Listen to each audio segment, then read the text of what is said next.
नमस्कार दोस्तों, कैसे हैं आप लोग। उम्मीद करता हूँ आप लोग बहुत अच्छे होंगे और आपकी तैयारी बहुत अच्छे से चल रही होगी।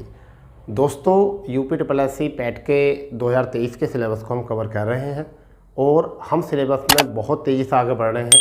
और देखिए, हमने कल की क्लास जो थी वह हमारी मराठा क्लास थी और हमने कल मराठा साम्राज्य का पूरी तरीके से समापन वहाँ पर किया। और आज जो हमारी क्लास है वह मराठा से बाद में जो हमारी क्लास है वो टॉपिक है, आप सिलेबस में देख सकते हो।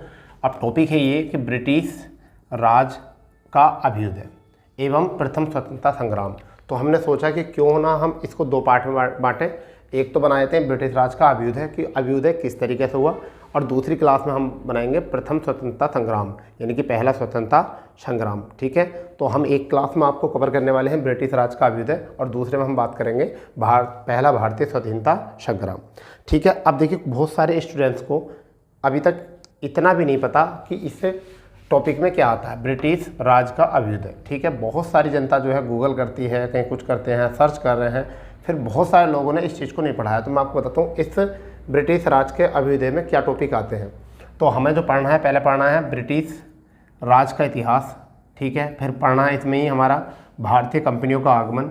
ठीक है, फिर बंगाल में अंग्रेज किस तरीके से आए, फिर ब्लैक होल की घटना हुई। ठीक है, और उसके कारण जो है प्लासी का युद्ध हुआ, और उसी के कारण जो है बाद में प्लासी के युद्ध के बाद में बक्सर के युद्ध, और उसके बाद हम पढ़ते हैं स्वतंत्रता संग्राम।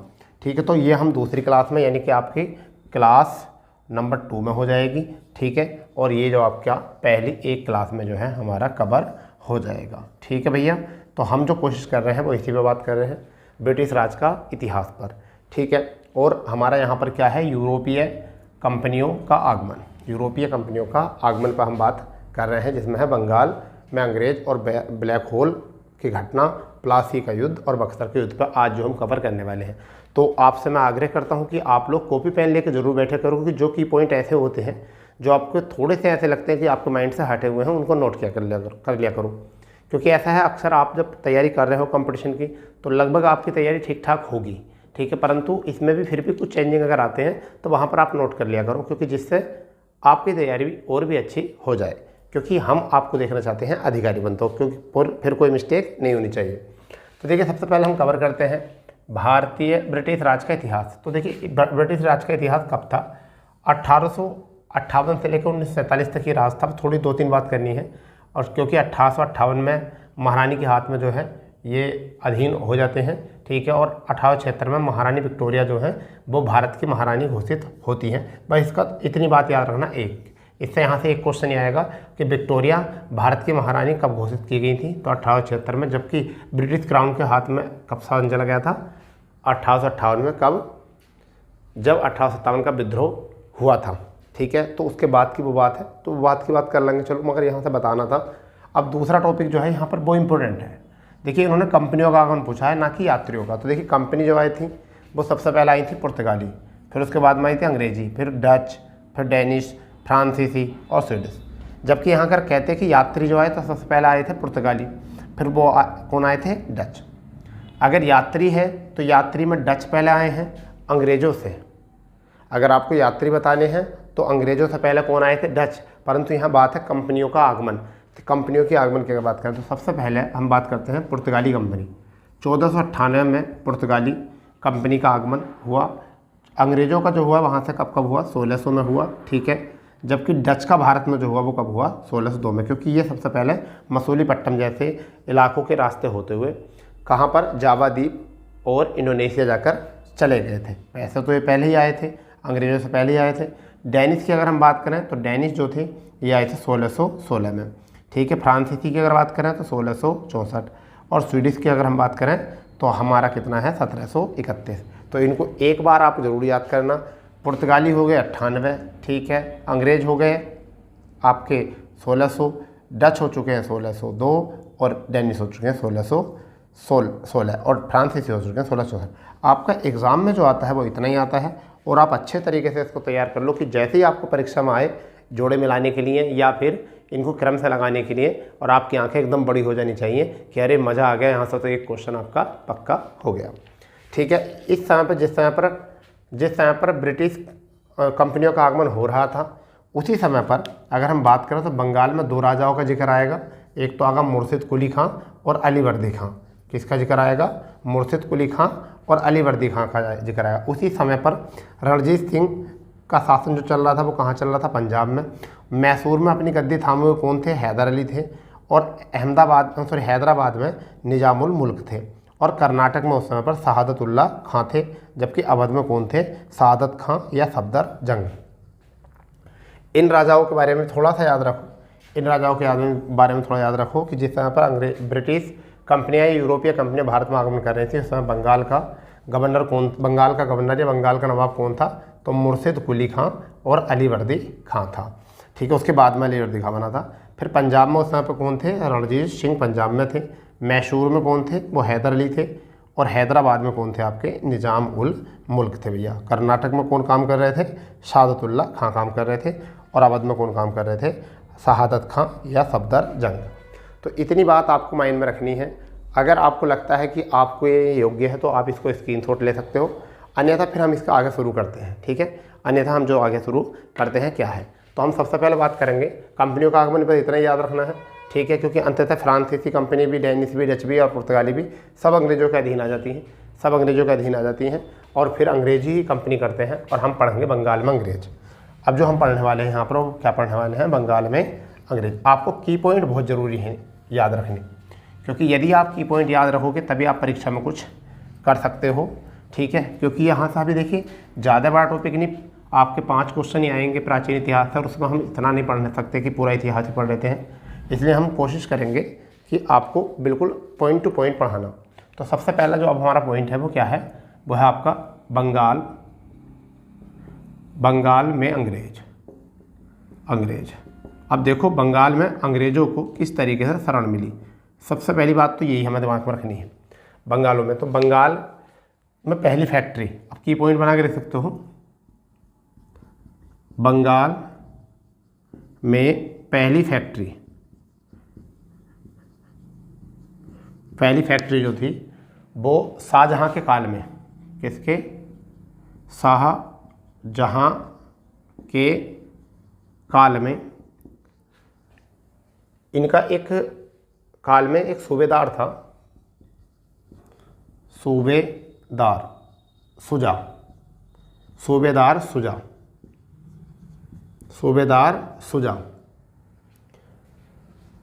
ने 1651 में हुगली में परमिशन दी, हुगली में लगवाई, यानी कि हुगली में परमिशन दी लगवाने की। ठीक है, फिर क्या था यहाँ पर? एक फरमान जारी हुआ, और उस फरमान में 3000 रुपये वार्षिक, 3000 रुपये वार्षिक कौन देंगे? अंग्रेज देंगे। किनको देंगे? अंग्रेज सुजा को देंगे। किसे देंगे? सुजा को। और सुजा इसमें क्या करेगा? सुजा ने क्या काम करा कि जैसे अगर मान के चलो पटना, ठीक है, बंगाल, पटना, ठीक है, कासिम बाज़ार, जैसे कि कासिम बाज़ार और पटना में कंपनियों खोलने की अनुमति दे दी। कंपनियों क्या कर दी? अनुमति। तो ये कंपनियों की अनुमति दी गई थी, ठीक है, इनके माध्यम से। आरी बात समझ में? यानी बंगाल में पहली फैक्ट्री शाहजहां के काल में सूबेदार सुजा ने 1651 में लगवाई थी, हुगली में लगवाई थी। ठीक है, कहाँ पर? हुगली में। ठीक है भैया। अब एक फरमान जो है, ये फरमान 3000 रुपये वार्षिक रुपए देने थे। किसको? अंग्रेजों को देने थे। और किसे देने थे? अंग्रेज किसे दे रहे थे? सुजा को। और उन्होंने क्या परमिशन दी थी? कासिम बाज़ार और पटना में जाकर अपनी कंपनियां लगा सकते हो। फिर दूसरी घटना कब घटी? बहुत इंपॉर्टेंट है, 1698 को, जब अंग्रेजों ने सूबेदार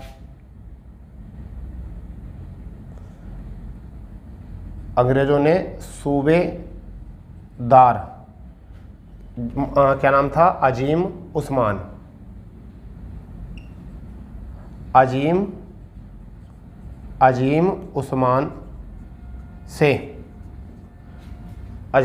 से कोलकाता, जिसे हम कोलिकाता कहते थे उस समय पर, कोलिकाता, गोविंदपुर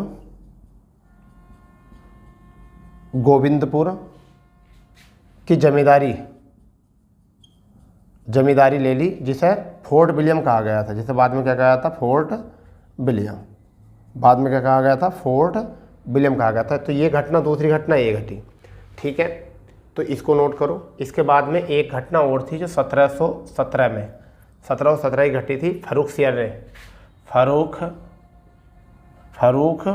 सियर ने, क्योंकि फर्रुख सियर पड़ जाते हैं बीमार, फर्रुख सियर हो जाते हैं बीमार, और उनके इलाज के लिए कंपनी से एक डॉक्टर आता है और उनको फिर वो ठीक कर देता है। उससे खुश हो जाते हैं फर्रुख सियर, कहते हैं कि बताओ आपको क्या चाहिए।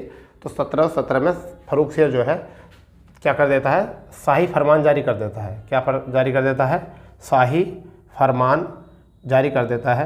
क्या करने के लिए, अंग्रेज़ों को व्यापार करने के लिए, अंग्रेज़ों को व्यापार करने के लिए।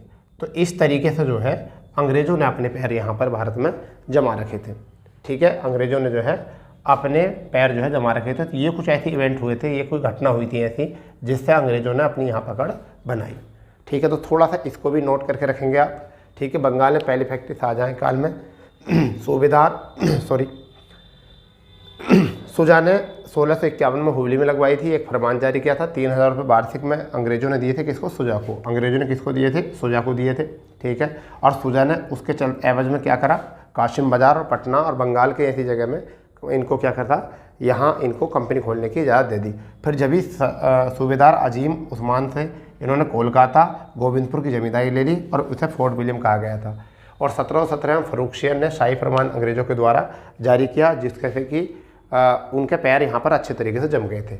इससे आगे घटना क्या थी, इससे आगे घटना हम आगे बताते हैं आपको कि होता है क्या।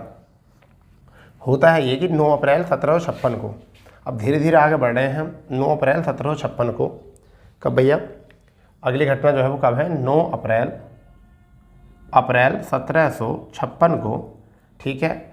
9 अप्रैल अली वर्दी खां की मृत्यु हो जाती है। किसकी, अली वर्दी खां की, अली वर्दी खां की हो जाती है मृत्यु, ठीक है। उसके बाद में कौन बनते हैं बंगाल के नवाब, वो बनते हैं सिराजुद्दौला, सिराजुद्दौला कौन बनते हैं, सिराजुद्दौला बनते हैं।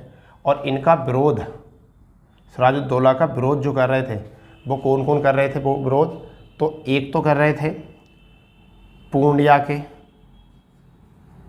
के शासक थे शौकत अली, ठीक है। और इनकी चाची थी ढाका की, जिनका नाम था घसीटी बेगम। ये दोनों जो हैं इनका क्या कर रहे थे, विरोध कर रहे थे, ठीक है। क्या कर रहे थे कि ये शासक नहीं बनना चाहिए, इनका विरोध कर रहे थे। अब पूर्णिया के जो शासक थे वो कौन थे, शौकत अली थे, ठीक है। और ढाका की जो थी वो साथिका कौन थी, घसीटा बेगम, ठीक, घसीटा बानो बेगम इनका नाम है। अंततः क्या था कि ये इनकी चाची थी, ठीक है। इस वजह से जो है विरोध कर रहे थे। और अंग्रेज़ जो थे यहाँ पर ये देख रहे थे तमाशा, और किसको सपोर्ट कर रहे थे, ये इन दोनों को अंग्रेज़ क्या कर रहे थे, सहयोग, अंग्रेज़ इन दोनों को क्या कर रहे थे, सहयोग कर रहे थे कि भैया तुम ऐसा करो, ये शासक नहीं बनना चाहिए। क्योंकि ऐसा था, अंग्रेज़ों की जो थी ना वो जागीरें छीनने लगी थी सिराजुद्दौला के मतलब क्या करने पर, नवाब बनने से। इन्हें लग रहा था कि ये पिट्ठू और राजा नहीं बन के रहेगा बंगाल का, ठीक है, कुछ इस तरीके से था। तभी क्या होता है कि अंग्रेज़ जो है, अंग्रेज़ क्या होते हैं, तभी अंग्रेज़ क्या होते हैं, कोलकाता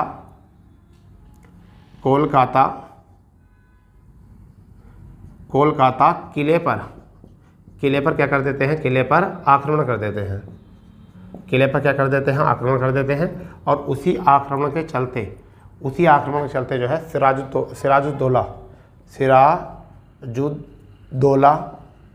सिराजुद्दौला जो है वो कितने अंग्रेज़ों को, सिराजुद्दौला जो है लगभग ऐसा मान के चलिए कि लगभग 146 अंग्रेज़ों को बंदी बना लेता है। क्या बना लेता है, बंदी बना लेता है। और उन्हें 18x14 के कमरे में 18x14 के कमरे में जो है बंद कर देता है। और नेक्स्ट डे खोलता है तो 23 बचे हुए मिलते हैं। कितने, 23 बचे हुए मिलते हैं।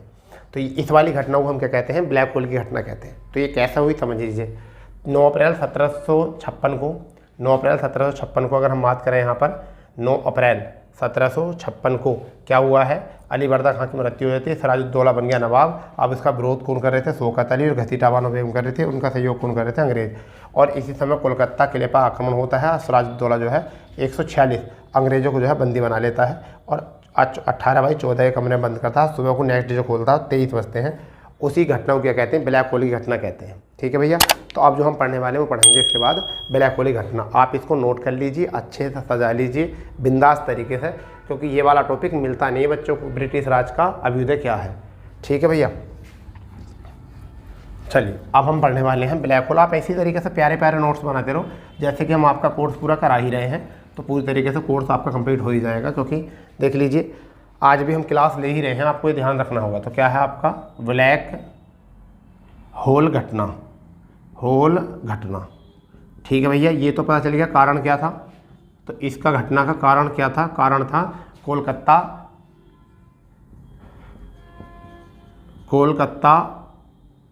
किले पर आक्रमण, किले पर आक्रमण किस किस के बीच में हुआ था, अंग्रेजों और वर्सेस सिराजुद्दौला के बीच हुआ था। विजय किसकी हुई थी, सिराजुद्दौला, अंग्रेज को थे, हारे थे।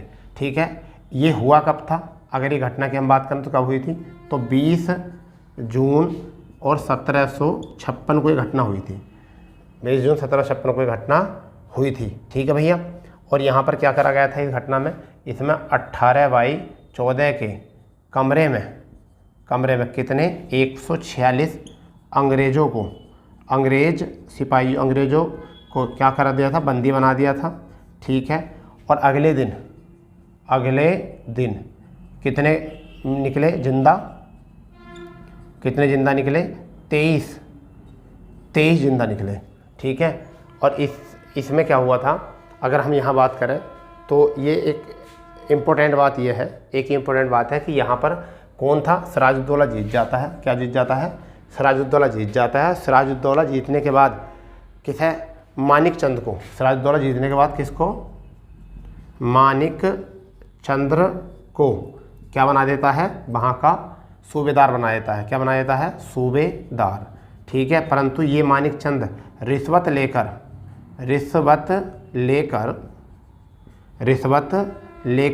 और ये किला किसे दे देता है, अंग्रेजों को दे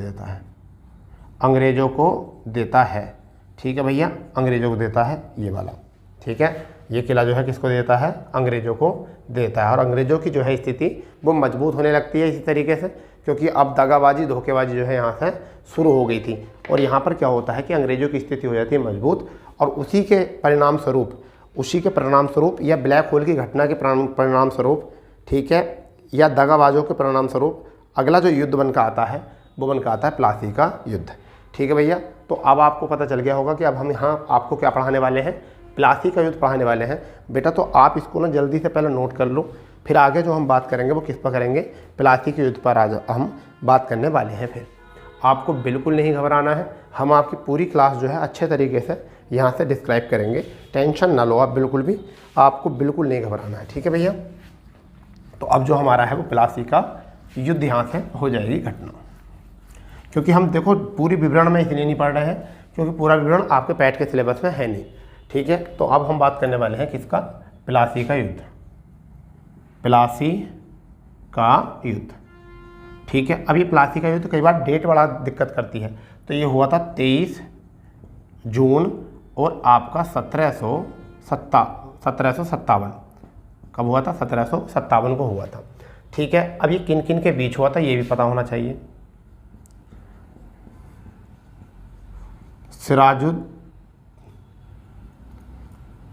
सिराजुद्दौला, ठीक है, और वर्सेस सिराजुद्दौला वर्सेस अंग्रेज रॉबर्ट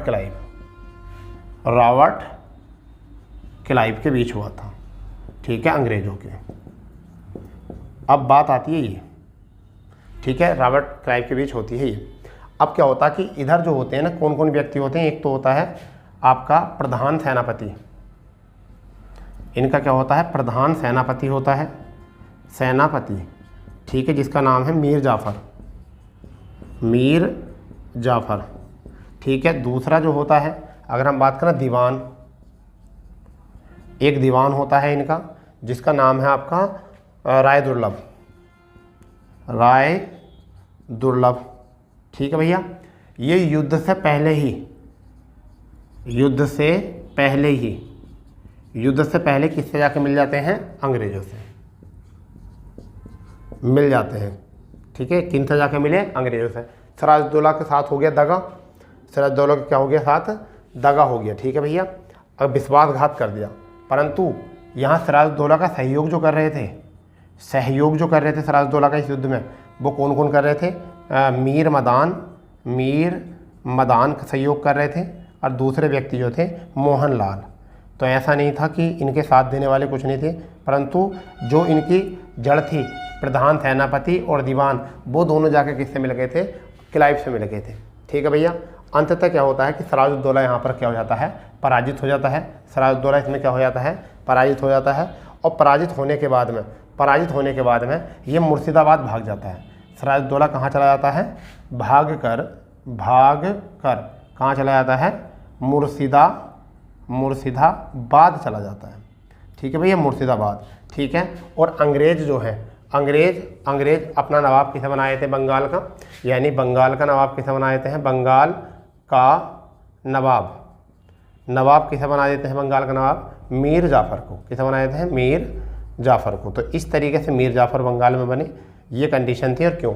अभी आप ये देखिए कि अंग्रेज हमारे यहाँ के शासकों को ही क्यों मतलब यहाँ पर नवाब बना रहे थे, क्योंकि उन्हें केवल व्यापार करने का अधिकार था, यहाँ शासन करने का अधिकार नहीं था। ठीक है। अब इसमें भी एक चाल होती है कि जब शासन इनके अधीन आता तो 1858 में फिर ये शासन करना शुरू कर देते हैं। ठीक है भैया। तो पहला आप ये देखिए, यहाँ पर ये केवल व्यापार करना आए थे, तो इनको अधिकार व्यापार करने का था, इंग्लैंड की तरफ से भी और अपने तरफ से भी। इंग्लैंड से भी यही कह के आए थे कि हम व्यापार करने जा रहे हैं। तो यहाँ पर केवल ये कठपुतली राजाओं को ढूंढते थे जो कि इनके इशारों पे चले। ठीक है। तो उन्हें एक कठपुतली राजा जो था वो मिल गया था, जिसका नाम था मीर जाफ़र। तो एक बार इसे रिकॉल करते हैं, सिराजुद्दौला वर्सेस रॉबर्ट क्लाइव के बीच में हुआ था ये। अब प्रधान सेनापति मीर जाफ़र और दीवान राय दुर्लभ युद्ध से पहले ही जाके कि अंग्रेजों से मिल गए थे, और उनके सिराजुद्दौला के साथ क्या करा इन्होंने? विश्वासघात। परंतु सिराजुद्दौला को सहयोग किसने किया था? मीर मदान और मोहनलाल ने किया था। ठीक है। परंतु पराजित हो जाता है सिराजुद्दौला इसमें, और ये मुर्शिदाबाद चला जाता है। और रॉबर्ट क्लाइव ही अंग्रेज किसको बनाते हैं अपना नवाब? बंगाल का नवाब किसे बनाते हैं? मीर जाफ़र को कठपुतली शासक। इसे क्या कहते हैं? कठपुतली शासक कहते हैं। ठीक है। और मीर जाफ़र जो है, मीर जाफ़र नवाब बनते ही पहला पंजाब,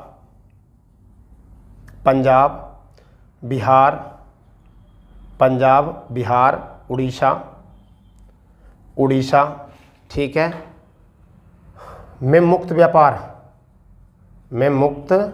व्यापार की परमिशन देता। देखो आप पता चल गया, क्योंकि पहले जब व्यापार करते थे तो ये यहाँ के नवाबों को क्या देते थे? टैक्स देते थे, पैसा देते थे उसके बदले में कि आप हमें व्यापार करने दीजिए, उसके एवज में हम आपको क्या कर देंगे? पैसा देंगे। तो अब इनको ऐसा चाहिए था कि हम यहाँ मुक्त व्यापार कर सकें, सारी आमदनी जो है हम अपने पक्ष में रखें। तो देखिए यही हुआ, मीर जाफ़र जैसा नाम मिला तो पंजाब, बिहार, उड़ीसा में इन्होंने क्या कर दिया? इनको मुक्त व्यापार करना शुरू कर दिया। और मुक्त व्यापार करते करते जो है मीर जाफ़र जो है बहुत कमज़ोर हो गए थे। इनका क्या हुआ? मीर जाफ़र बहुत कमज़ोर हो गए थे, और इनकी जो है पूरे कहते हैं ना कि पूरे खजाने जो है खाली हो गए थे। ठीक है। और साम्राज्य कहीं ना कहीं छीन हो चुका था। तभी इनका दामाद, यानी किसका? इनका दामाद, मीर जाफ़र का दामाद, मीर जाफ़र का दामाद कौन? मीर कासिम क्या करता है? बंगाल का नवाब बनता है। और किससे? गवर्नर, जो कार्यकारी गवर्नर थे, यानी कि अंग्रेज़ों के कार्यकारी गवर्नर। ठीक है। कार्यकारी गवर्नर होलवेल, किससे? होलवेल से क्या कर लेते हैं? समझौता कर लेते हैं कि मैं आपको ऐसा करूंगा, आपको ऐसा दूंगा, ये दूंगा। यानी कि तो अंग्रेज़ों को चाहिए तो बेस्ट ऑप्शन। ठीक है। अंग्रेज़ों को क्या चाहिए? बेस्ट ऑप्शन चाहिए। ठीक है भाई। ठीक है। तो अब यहाँ पर क्या था कि बाद में क्या बन जाता है? बंगाल का नवाब किसे बनाए थे अंग्रेज? बंगाल का नवाब किसे बनाए थे हैं? तो नवाब बनाए थे हैं मीर कासिम को। किसे? मीर कासिम को बनाए थे हैं नवाब। और मीर कासिम जो है क्या काम करते हैं, एक तो मिदनापुर, ठीक है, बर्दवान, ठीक है, और आपका चटगांव की जमींदारी कंपनी को दे देते हैं। किसको दे देते हैं? कंपनी को दे देते हैं, ठीक है, कंपनी को दे देते हैं। जिससे क्या होता है, बड़े खुश होते हैं वो लोग, इन्हें बड़े खुश होते हैं कि भाई मीर कासिम ने तो बड़ा अच्छा काम करा। और अभी परमिशन क्या थी, व्यापार करने की थी, अब तो ज़मींदारी मिल गई, अब तो यहाँ रह सकते हैं, अब यहाँ से ज़मींदारी यानी ज़मीन के मालिक हो गए अब यहाँ, तो समझ गया नहीं, तो इन्हें ज़मींदारी मिल गई, इससे एक फ़ायदा मिल गया। तो इन्होंने क्या था, मीर कासिम ने पहले तो इन्हें बहुत सारे पैसा ज़मींदारी ये दिए, परंतु अंततः ये अंग्रेज़ों की नीति समझ गए और मीर कासिम ने अपनी राजधानी मुर्शिदाबाद से जो है मुंगेर शिफ्ट कर दी। क्या कर दी? शिफ्ट, मुंगेर शिफ्ट कर दी भैया। मुर्शिदाबाद से अपनी राजधानी कहाँ ले गए? कहाँ? मुंगेर, यानी कि अंग्रेज़ों की नज़र से बचा कर ले गए और वहाँ पर तोपखाने, बंदूकें ऐसे बनाने के कारखाने बना दिए, ठीक है। सेना को अलग तरीक़े से प्रशिक्षण देने लगे, ठीक है, अलग अलग तरीके की युद्ध नीतियाँ सिखाने लगे। इसी समय जो है अंग्रेज़ों को इस चीज़ का पता चलने लगता है, ये अपने प्रकार के टैक्स लगाने लगे, अलग अलग प्रकार के कर लगाना शुरू कर देते हैं। कौन? मीर कासिम, ठीक है। और इस बात का अंग्रेज़ों को लगता है कि कहीं ऐसा ना हो कि इनका सिंहासन खड़ा हो जाए, ठीक है। और वह क्या है, मीर कासिम को जो है बंगाल से क्या कर देते हैं, निष्कासित कर देते हैं, बंगाल से निष्कासित कर देते हैं। और पुनः बंगाल का नवाब किसे बना देते हैं? पुनः जो है किसे बना देते हैं? मीर जाफ़र को बना देते हैं, ठीक है। और ये बंगाल से निष्कासित होकर किसके पास? बंगाल से निष्कासित होकर जो है शाह आलम द्वितीय के पास ये चले जाते हैं, शरण ले लेते हैं। किसके पास चले जाते हैं? शाह आलम द्वितीय के पास जाकर ये शरण ले लेते हैं, ठीक है भैया। तो ये थी कहानी यहाँ पर, ठीक है। अब बात आती है ये कि मीर कासिम एक विरुद्ध जो है औपचारिक घोषणा कर देते हैं, ठीक है। क्या कर देते हैं? औपचारिक घोषणा कर देते हैं कि अब जो है कब? 1763 में अंग्रेज औपचारिक घोषणा कर देते हैं कि इसके विरुद्ध मीर कासिम के, कि अब तुम्हें जो है युद्ध। और वही बाद में जाके जो बनता है वो बनता है प्लासी का युद्ध, ठीक है। वही क्या बनता है? प्लासी का युद्ध, उसी कहते हैं प्लासी का युद्ध। तो अब हम जो सीधे बात करने वाले हैं वो हम बात किस पर करेंगे? प्लासी के युद्ध में, ठीक है भैया। तो अब इसके बाद जो कहानी आने वाली है वो क्या आएगी? हमारी प्लासी का युद्ध जो है हमारा टॉपिक आने वाला है। आराम से समझ रहे हैं, बड़ा मज़ा आ रहा है, ठीक है। अच्छे से कहानियाँ समझते चले आ रहे हैं और ये भी चल रहे हैं कौन कब शासक बना और किसने क्या घटना घटी, ठीक है भैया। तो अब जो हमारा युद्ध है वो है बक्सर का युद्ध बनता है। वो गलत भूल गया था, क्या बोलता है? बक्सर का युद्ध। क्या होता है? बक्सर का युद्ध होता है वही। इस बक्सर के युद्ध की कहानी अगर मैं बताऊँ तो ये है 22 अक्टूबर, ठीक है, और 1764। कई बार ये भी एग्ज़ाम में आ जाता है। अब किस किस के बीच में लड़ा गया था? एक तो अंग्रेज, ठीक है, वर्सेस मीर कासिम, ठीक है भैया। मीर कासिम का सहयोग जो कर रहे थे वो कौन कर रहे थे? वो क्या कर रहे थे? सुजाउद्दौला, ठीक है। कौन थे ये? अवध के नवाब थे। कौन थे? अवध के। दूसरे व्यक्ति जो काम सहयोग कर रहे थे वो कौन कर रहे थे?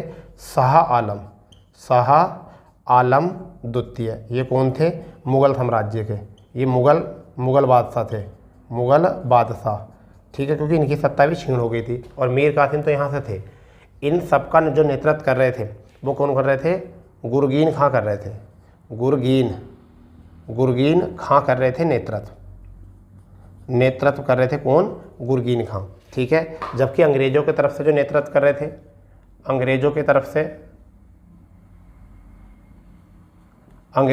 से नेतृत्व कौन कर रहे थे? हेक्टर मुनरो कर रहे थे, ठीक है। और इसमें किसकी विजय होती है? अंग्रेजी जीत जाते हैं, मीर कासिम जो है पराजित हो जाते हैं। तो विजय जो होती है वो किसकी होती है? अंग्रेज़ों की। किसकी विजय होती है भैया? यहाँ पर अंग्रेज़ों की या कंपनी की यहाँ पर क्या होती है? विजय होती है। कंपनी की क्या होती है? विजय होती है, ठीक है। और मीर कासिम और उसके सहयोगी हार जाते हैं। और जैसे ये हारते हैं तो अंग्रेज़ों की कौन, शाह आलम जो है, शाह आलम क्या ले लेते हैं, अंग्रेज़ों की शरण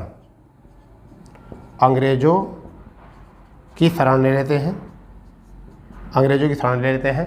ठीक है, और कुछ समय तक शुजाउद्दौला आक्रमण करते हैं, यानी कि कुछ शुजाउद्दौला जो है कुछ समय तक जो है करते हैं, परंतु बाद में ये भी क्या करते हैं, आत्मसमर्पण कर देते हैं। और तीसरे नंबर पर मीर कासिम भागकर कहाँ चला जाता है, दिल्ली चला जाता है, क्योंकि कई बार एग्जाम में क्वेश्चन पूछा गया कहाँ चला जाता है, दिल्ली। इनकी मृत्यु कहाँ हुई थी, तो कहाँ चला जाता है, ये दिल्ली चला जाता है। कहाँ चला जाता है, दिल्ली, और वहाँ इनकी मृत्यु हो जाती है 1777 में इनकी हो जाती है मृत्यु, वहाँ पर दिल्ली में मृत्यु हुई थी। ये कहानी थी इसकी। ठीक है, इस युद्ध की, तो बक्सर का युद्ध 22 अक्टूबर 1764 को अंग्रेज़ों वर्सेस मीर कासिम के।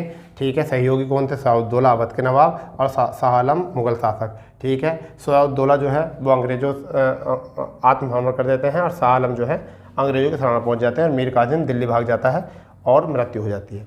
ठीक है, इसमें क्या होता है कि जब इन दोनों शरण ली, अंग्रेज़ों की शरण ली और आत्मसमर्पण किया, तो इन्हीं को क्या कहते हैं, इन्हें कहते हैं इलाहाबाद की संधि, अंग्रेज़ों के बीच में और इनके बीच में। तो दो घटनाएं और आपको याद रखनी है। एक तो रखनी है इलाहाबाद की प्रथम संधि, पहले याद रखनी है इलाहाबाद की प्रथम संधि। इलाहाबाद की पहली संधि जो हुई थी, पहली जो संधि हुई थी वो कब हुई थी, वो हुई थी भैया 12 अगस्त। कब हुई थी, 12 अगस्त और 1765 को। ठीक है, किसके साथ हुई थी ये अंग्रेज़ों की, ये हुई थी शाह आलम के साथ, शाह आलम द्वितीय के साथ हुई थी। ठीक है, और इसे पेंशन के रूप में अंग्रेज़ों ने 26 लाख रुपए देने की बात करी। ठीक है, और अंग्रेज़ों ने एक काम और करा कि जो थे शुजाउद्दौला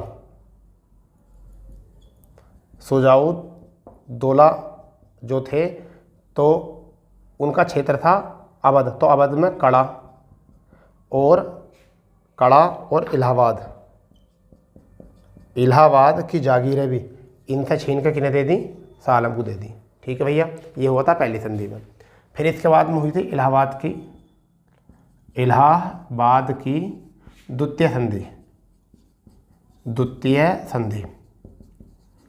संधि कब हुई थी, ये हुई थी 16 तारीख को, ये हुई थी 16 अगस्त और 1765 को हुई थी। किसके साथ हुई थी, ये हुई थी शुजाउद्दौला के साथ। ठीक है, इन्हें इलाहाबाद व कड़ा छोड़कर, क्योंकि ये पहले उसे दे दिए, छोड़कर शेष का अधिकार दे दिया था, शेष अवध का